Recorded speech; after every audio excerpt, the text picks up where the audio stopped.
Assalamualaikum warahmatullahi wabarakatuh. Alhamdulillah, tidak henti-hentinya kita selalu bersyukur dan berterima kasih kepada Allah Subhanahu wa taala atas segala nikmat yang Allah berikan kepada kita. Dan nikmat ini tidak pernah berhenti sampai ajal seseorang kita nanti akan datang, dari makanan, minuman, air, oksigen, tempat tinggal, transportasi, pakaian dan segala macam hal yang harusnya kita tahu bahwasanya ini adalah nikmat dari Allah Subhanahu wa taala dan mensyukurinya. Dan Allah benar dengan firman-Nya dalam surah Ibrahim surah nomor 14 ayat 7, potongan ayatnya, la in syakartum la azidannakum. Kalau kalian bersyukur maka pasti aku akan tambah. Dan nikmat terbesar adalah nikmat Islam dan iman, di mana dengan Islam dan iman ini kita jadi mengenal siapa pencipta alam semesta ini. Kita juga tentunya jadi mengetahui tujuan kita hidup di muka bumi ini, dan apa yang harus kita lakukan dan apa yang tidak boleh kita lakukan. Mana yang boleh kita nikmati dan mana yang tidak boleh kita nikmati. Biasa dikenal dalam agama Allah dengan halal dan haram. Dan kita dianjurkan menjaga nikmat terbesar ini sampai kita wafat. Sebagaimana Allah berfirman dalam Al-Quran, وَلَا تَمُوتُنَّ إِلَّا وَأَنْتُمْ مُسْلِمُونَ. Dan janganlah kalian meninggal dunia kecuali dalam keadaan Islam. Selanjutnya kita panjatkan salam hormat kita kepada manusia yang paling pantas untuk dihormati dan diucapkan salam hormat, dan balasannya sangat besar di sisi Allah Subhanahu wa taala, karena mengucapkan satu kali salam hormat kepada beliau akan dibalas dengan 10 salam dari Allah Subhanahu wa taala. Dan salam Allah ini artinya pelipat gandaan pahala, pengampunan dosa, peninggian derajat, pemenuhan kebutuhan dan semua yang bermakna-makna baik. Oleh karena itu sangat wajar setelah memuji Allah alhamdulillah atas semua nikmat, kita juga mengucapkan salawat dan taslim kepada Nabi besar Muhammad sallallahu alaihi wa ala alihi wa sahbihi wasallam. Seperti biasa Bapak Ibu sekalian dan Bapak-bapak kami sapa yang ada di online. Nah, di sini yang hadir adalah ibu-ibu umumnya. Maka kita akan melanjutkan pada kesempatan setiap kali Allah mudahkan kajian kita membaca buku 40 nasihat memperbaiki rumah tangga yang ditulis oleh Dr. Muhammad bin Saleh Al-Munajjid hafizahullah. Dan kita sudah menyelesaikan nasihat ke-17 pada kesempatan yang lalu. Sedikit saya ingatkan karena sudah jeda waktunya lumayan lama, yaitu di halaman 61 sampai halaman 64. Garis besarnya adalah yang perlu kita perhatikan untuk anak-anak program di rumah. Yang pertama, hafalan Quran dan kisah-kisah Islami. Ini yang selalu kita sampaikan kepada anak-anak. Kita peduli sekali dengan bacaan Al-Qurannya, dengan tambahan hafalannya, dan kalau perlu hubungkan fasilitas dengan apa yang kita targetkan. Misalnya memberikan makan, memberikan pakaian yang baru misalnya, atau memenuhi kemauan dia dengan syarat dia harus menyetor surah ini dan surah itu misalnya, atau dia selesai membaca kisah ini dan kisah itu. Dan ini sangat penting. Di sini pun kita sebagai orang tua bisa sekaligus belajar. Kalaupun Anda sudah tahu misalnya kisah 25 Nabi dan Rasul, atau nama-nama malaikat, atau bagaimana beriman kepada Allah dan malaikat, kemudian juga tentang masalah kisah para sahabat-sahabat dan sahabiat Nabi. Sebenarnya ini semua termasuk kita sendiri belajar. Dan kalau kita sudah tahu murajaah atau mengulanginya. Dan ilmu ini makin kita ulang-ulangi maka makin berbekas dalam pikiran kita dan makin mudah kita amalkan.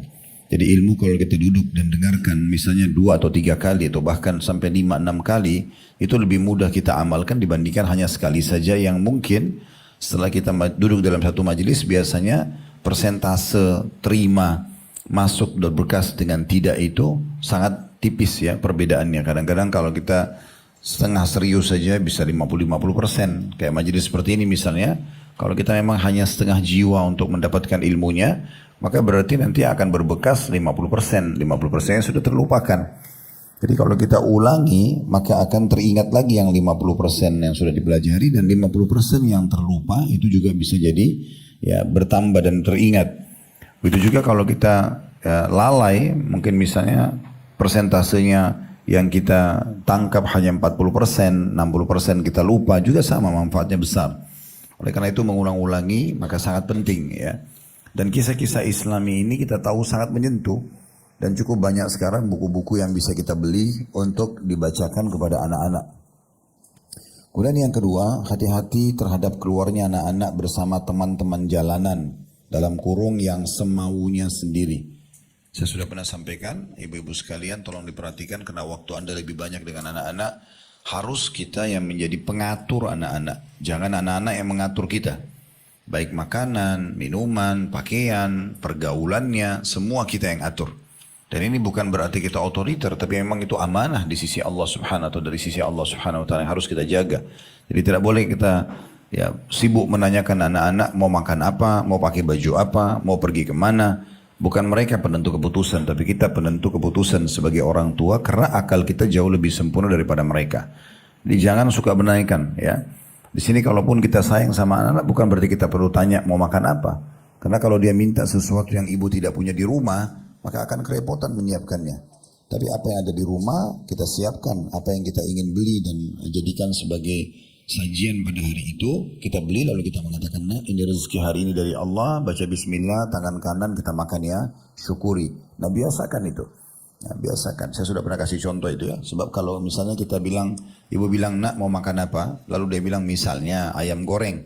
Lalu kemudian ibu mengatakan baik besok ya ibu buatin, misalnya karena hari itu ibu belum sempat buat. Kalau besok ibu lupa, dia tanya mana ayam goreng saya ibu. Ibu mengatakan oh ibu lupa. Sudah cukup untuk membuat dia mengatakan ah ibu ini. Kata-kata ah pada orang tua itu membawa pada durhaka. Jadi nggak boleh. Udah hidangkan makanan yang kita sudah tahu. Pilihkan sekolah yang kita lebih tahu. Jaraknya, kurikulumnya, biayanya. Anak itu nggak ngerti. Begitu juga dengan pakaiannya. Kita biasakan dari awal menggunakan pakaian yang islami. Semua ini adalah hal-hal yang penting untuk diperhatikan dari awal. Sehingga anak itu tidak punya pilihan. Karena memang belum saatnya mereka memilih. Kalau sudah tamat SMA, mungkin sudah kuliah, akalnya lebih sempurna. Kita juga sudah melalui umur-umur yang seperti itu dulu. Masih sangat labil gitu ya. Masih sangat labil. Kalau dibiarkan bergaul semaunya. Kemudian dia makan semaunya. Ini semua nanti akan berefek pada hal yang negatif gitu ya. Karena anak-anak pasti yang namanya manis lebih suka. Maka bisa menyebabkan obesitas dan segala macam hal penyakit-penyakit yang memang berbahaya buat dia. Itu juga dengan pergaulannya. Oleh karena itu kita yang atur. Ya.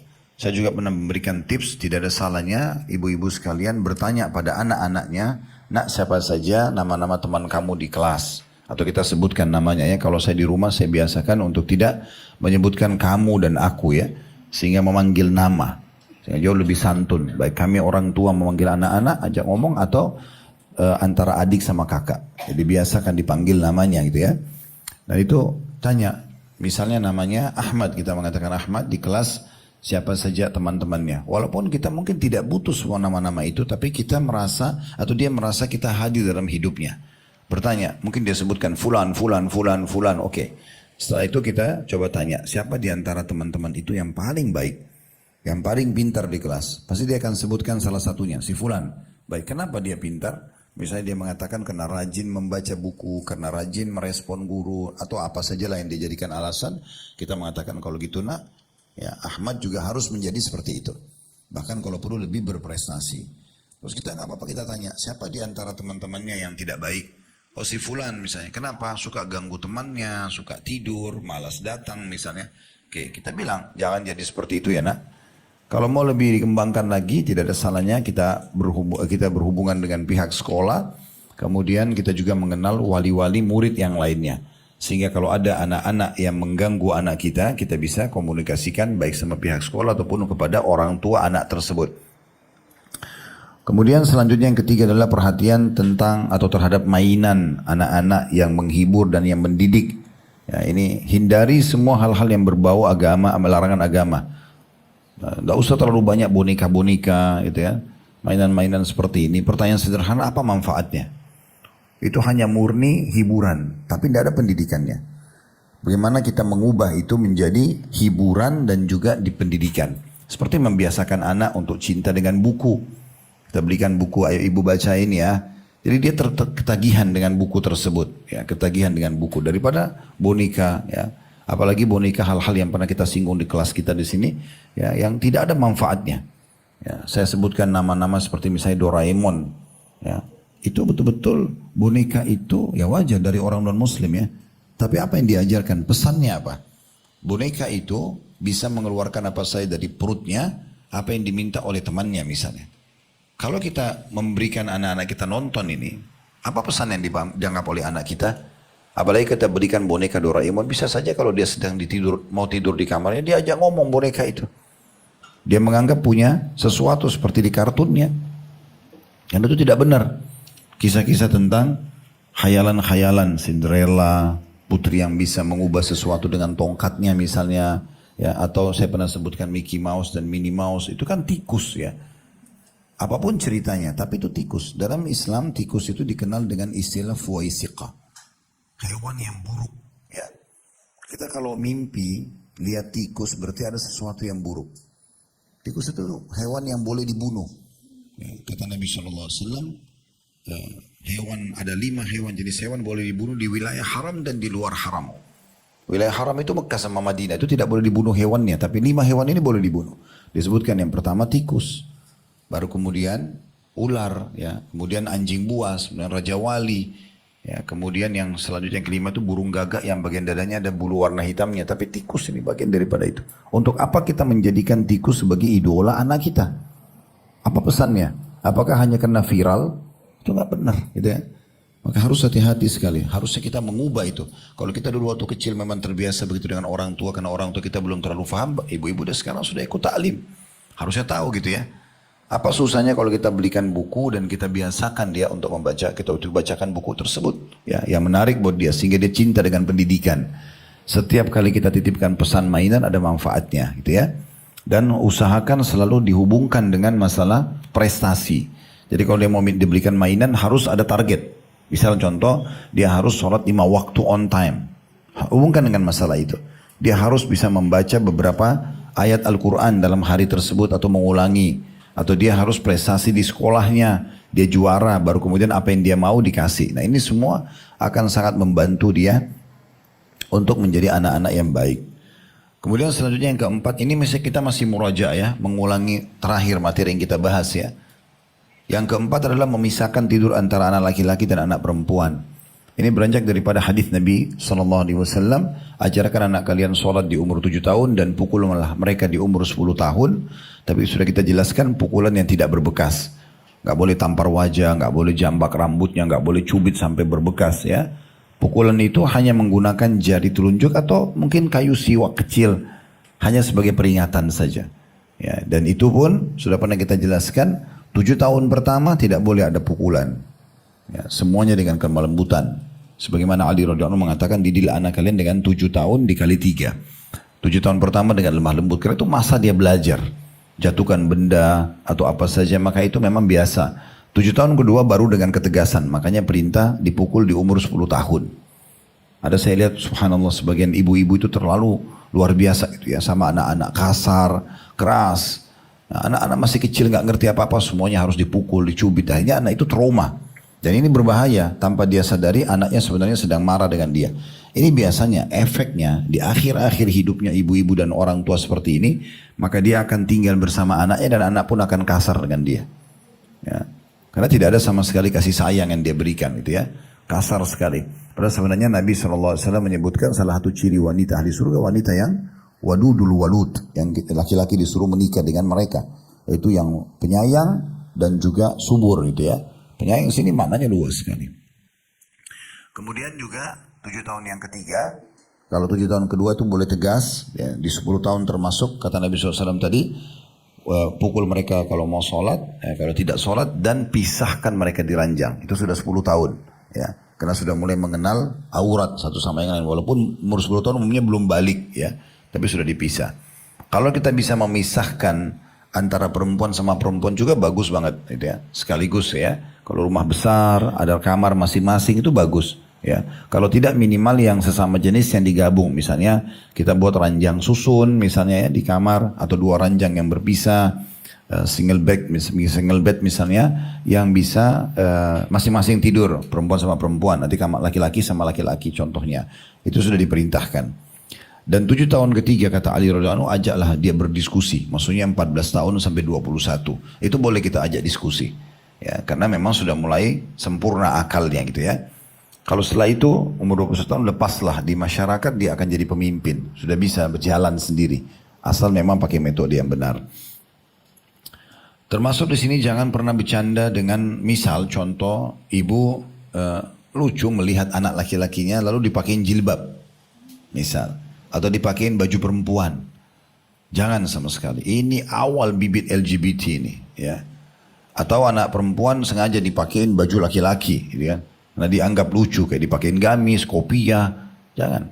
Mainannya pun dipisahkan. Ya. Karena memang itu penting sekali untuk memisahkan jenis kelamin. Karena Nabi SAW mengatakan Allah melaknat laki-laki yang menyerupai perempuan dan perempuan yang menyerupai laki-laki. Kemudian yang terakhir, yang kelima adalah adanya bercanda dan menyayangi. Ini juga sudah panjang lebar kita jelaskan, yaitu bagaimana kita bercanda sama anak-anak, dicium, dipeluk, itu penting sekali. Bahkan kita sadar atau tidak sadar, obat terbaik bagi anak yang sedang rewel, yang sedang sakit itu pelukan orang tuanya. Elusan orang tuanya. Bisikan kata-kata yang baik dan penuh kasih sayang. Itu luar biasa. Ya. Itu besar sekali efeknya dibandingkan obat dokter saja.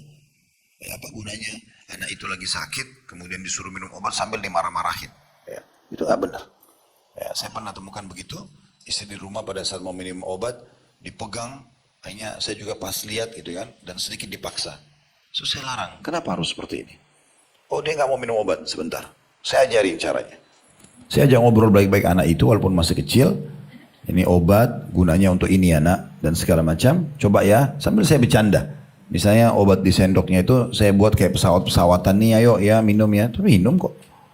Tidak ada masalah gitu kan. Dan dokter pun sudah tahu obat yang dikasih buat anak-anak biasanya memang sudah ada rasa manisnya. Diminum gak ada masalah. Ya, begitu juga kalau dimandikan ya. Jangan dikagetkan. Hanya anak-anak itu trauma. Disampoin, disiram langsung. Ya, walaupun nangis gak apa-apa.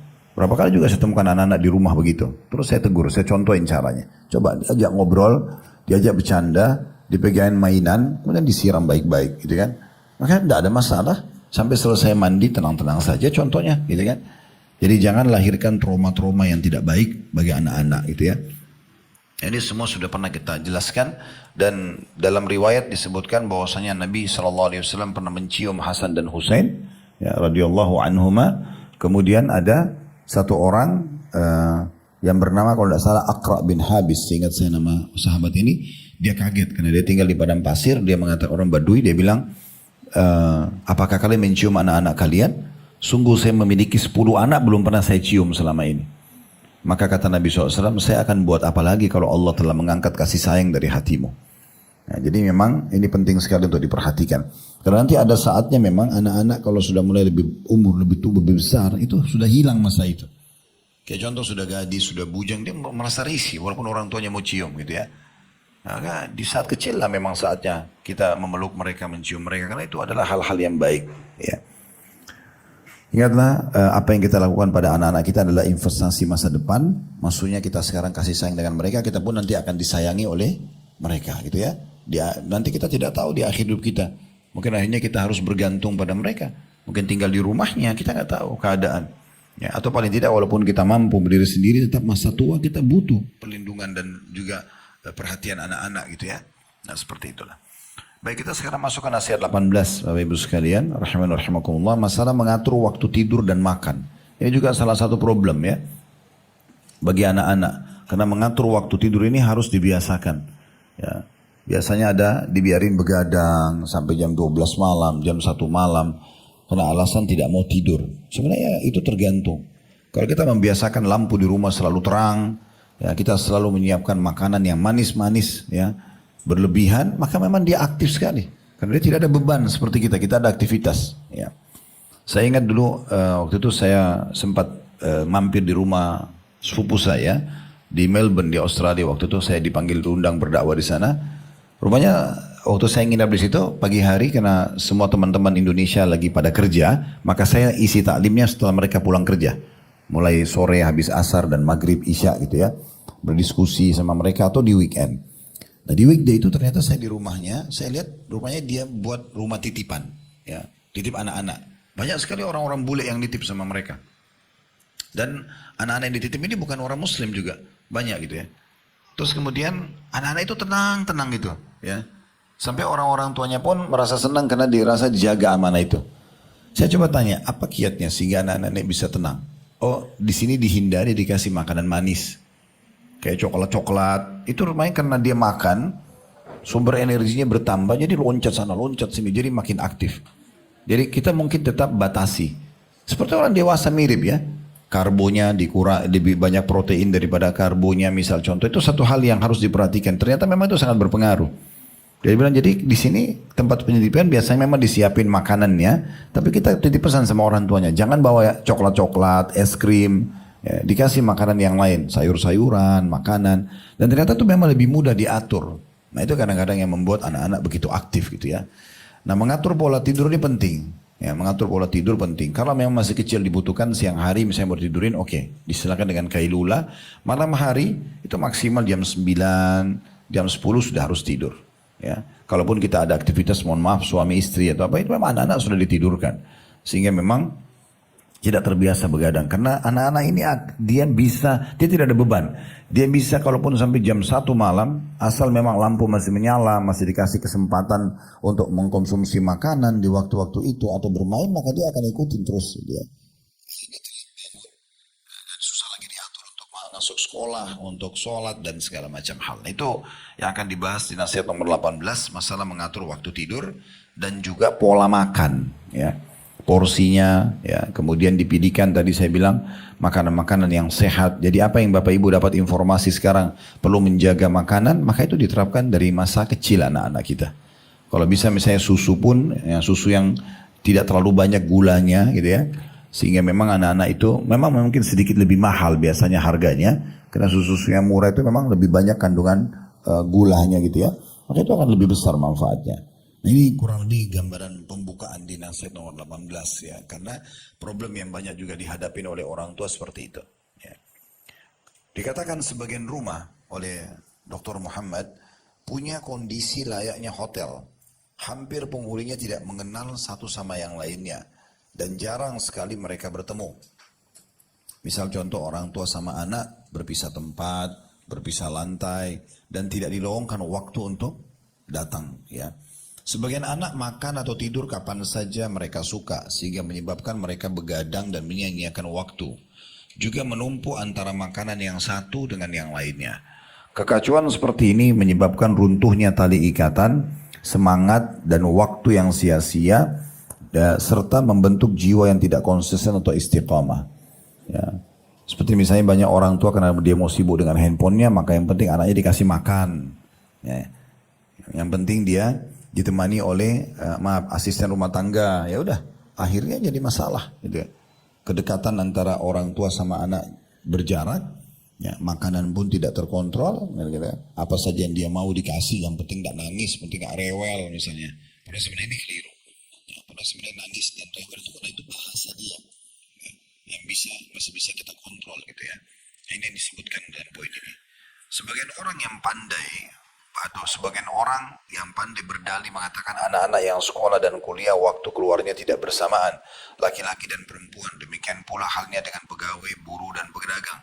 Akan tetapi kondisi seperti ini tidak berlaku untuk semua. Sungguh tidak ada kenikmatan yang melebihi berkumpulnya satu keluarga di meja makan, lalu menggunakan kesempatan tersebut untuk mengetahui keadaan masing-masing serta mendiskusikan sesuatu yang bermanfaat. Bagi pemimpin rumah tangga hendaknya menentukan waktu kembali pulang ke rumah dan izin kalau mau bepergian, terutama bagi anak-anak kecil, sedikit dalam umur dan akal maksudnya di sini, yang masih dikhawatirkan terjadi apa-apa atas mereka. Kesimpulannya sebenarnya dari nasihat nomor 18 ini, bagaimana kita hidupkan suasana kebersamaan, mengatur pola tidur, mengatur pola makan. Nah itu kurang lebih yang dikasih gambaran di nasihat nomor 18 dan sudah kita sampaikan tadi. Tentu kalau kita tambahkan seperti biasa memang di setiap poin kami tambahkan informasi, maka selalu ajarkan dan kita pun bisa belajar ya tentang adab-adab tidur, seperti misalnya berwudu sebelum tidur ya. Kalau mau ditambah dengan sikat gigi ya, bersiwak, sikat gigi, kemudian balik sisi kanan dan membaca doa ya pada saat kita sedang mau tidur ya. Saya pernah membahas dan menyusun sebuah khutbah Jumat. Saya temukan ada belasan doa, ya, belasan doa yang dibaca sebelum tidur atau belasan bacaan yang dibaca sebelum tidur, baik ayat Quran ataupun doa-doa. Ya. Pada saat saya coba kumpulin dari sekian banyak referensi, ada di antara doa itu bahkan yang belum saya hafal. Subhanallah. Saya lihat, oh ternyata ini ada tambahannya. Saya coba cek lagi. dari banyak referensi buku-buku ternyata memang ada tambahan dan mungkin beda-beda lafaz sedikit saja, tapi sunnah Nabi SAW ini kita anjurkan untuk mengamalkan semua. Dan itu bisa memakan waktu pada saat saya bahas di khutbah Jumat antara 35 menit sampai 40 menit. Pada untuk khutbah Jumat sedikit agak panjang itu ya, waktu kami membahas tentang masalah adab serial iman tentang keajaiban malam dan siang. Maka kita sudah bahas pada saat itu di masalah keajaiban malam itu masalah adab-adab mau tidur. Berudu, kemudian balik sisi kanan, kemudian membaca doa pada saat mau tidur, dan itu doanya banyak sekali sebagaimana kami bahasakan tadi ya. Dan bisa kita sisipkan juga memohon kepada Allah Subhanahu wa taala agar kalau Allah di antara doa itu ya maknanya kalau seandainya ya Allah engkau melepas ruhku ini maka jagalah sebagaimana aku jaga ruhnya orang-orang beriman. Kalau engkau menahannya tidak dikembalikan lagi sehingga kita meninggal dunia, maka rahmatilah dia. Contohnya gitu ya. Nah ini semua sangat baik kalau kita bisa cicil pada anak-anak kita. Saya coba praktikin pada anak-anak, dibaca misalnya pada saat mau tidur. Mereka cepat sekali hafalannya itu. Ya, mudah sekali mereka menghafal sebenarnya. Karena kalau kita tidak alihkan kepada hal-hal yang seperti ini, maka akan beralihkan pada hal yang tidak penting. Seperti mereka ngobrol saja adik kakak, ya sampai hanya mereka tertidur. Ini sayang banget gitu ya. Padahal sebenarnya banyak pesan yang bisa kita bacakan kepada mereka. Nah di antara doa-doa mau tidur itu juga kita bisa baca terjemahannya pada mereka supaya mereka bisa merenungi maknanya. Dan kalau kita cicil dari masa kecil, umur 3 tahun, 4 tahun, 5 tahun, 6 tahun, semuanya kita cicil, kan tahunan sifatnya. Maka bisa kita terus tambah dan sempurnakan dari zikir-zikir dan doa mau tidur itu. Nah ini diantaranya gitu ya. Sama juga kita ingatkan kalau step selanjutnya, maka kita mulai ajarkan kalau dia sudah amalkan itu, doa terkaget pada saat bangun tengah malam. Itu ada hadis Nabi SAW. Sampai terkaget di malam hari, kemudian dia membaca la ilaha illallah wahdahu la syarikalah lahul mulku wa lahul hamdu wa huwa ala kulli syai'in qadir. Subhanallah walhamdulillah wa la ilaha illallah wallahu akbar wa la haula wa la quwata illa billahil aliyil azim. Lalu kita tambah dengan Allahumma gfirli, maka akan dibersihkan dosa-dosanya yang lalu. Dan kalau dia sholat diterima sholatnya, kalau dia berdoa diijabah doanya. Ya, dengan hanya mengumpulkan 3 zikir ini. La ilaha illallah wahdahu la syarikalah lahul mulku wa lahul hamdu wa huwa ala kulli syai'in qadir. Ini sudah kita tahu semuanya. Kemudian ditambung dengan zikir yang kedua, subhanallah walhamdulillah wa la ilaha illallah wallahu akbar. Ini juga sudah kita tahu tentunya. Dan yang ketiga wala haula wala quwata illa billahil aliyil azim. 3 zikir ini digabung, kemudian kita tambah dengan terakhirnya Allahumma gfirli. Ya Allah ampunilah aku. Ini dahsyat sekali ya. Terkaget saja. Ya, itu akan diampuni dosanya yang lalu. Kalau dia sholat diterima sholatnya, kalau dia berdoa diterima doanya.